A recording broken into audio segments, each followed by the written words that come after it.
কে এই বরখাস্ত নির্বাহী ম্যাজিস্ট্রেট উর্মি? কেন তিনি হয়ে উঠলেন talk of the country?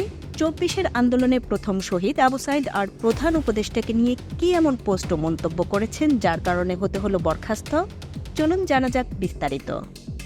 Reset button push করে সব অতীত মুছে ফেলা, এটা মানে কি?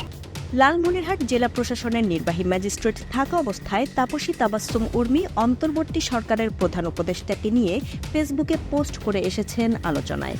এর আগে তিনি ২৪-এর আন্দোলন এবং শহীদ আবু সাইদকে নিয়েও সাধারণ মানুষের কাছে গ্রহণযোগ্য নয় এমন মন্তব্য করেন।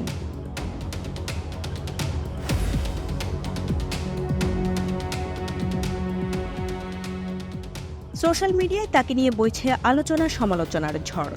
শুধু তাই নয়, ইস্যুটি টক অব দ্য কান্ট্রিতে পরিণত হয়েছে। এরপর প্রথমে তাকে বিশেষ ভারপ্রাপ্ত কর্মকর্তা অর্থাৎ ওএসডি হিসেবে বদলির পর সাময়িক বরখাস্ত করে জনপ্রশাসন মন্ত্রণালয়।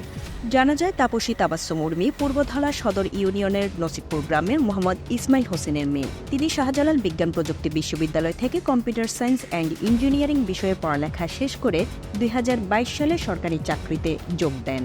তার বাবা অবসরপ্রাপ্ত সরকারি চাকরিজীবী। তারা অনেক দিন ধরে ময়মনসিংহে অবস্থান করছেন। তবে উর্মি নিজের অবস্থান থেকে বরখাস্ত হওয়ার আগে বক্তব্যটি দিয়েছিলেন। এদিকে শহীদ আবু সাইদের বড় ভাই আবু হোসেন প্রশ্ন তোলেন, একজন সরকারি কর্মকর্তা কিভাবে আমার ভাই শহীদ আবু সাইদ ও প্রধান উপদেষ্টাকে নিয়ে খারাপ কথা বলার সাহস পান? সোমবার দুপুরে রংপুর নগরের পার্কের মোড় এলাকায় এক মানববন্ধনে এসব কথা বলেন তিনি।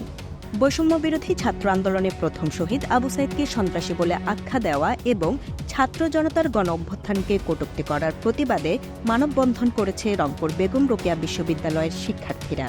এই সময় কটূক্তিকারী নির্বাহী ম্যাজিস্ট্রেট উর্মিকে আগামী ৪৮ ঘণ্টার মধ্যে স্থায়ী বরখাস্ত না করা হলে উত্তরবঙ্গ ব্লকেটের হুঁশিয়ারি দেন শিক্ষার্থীরা।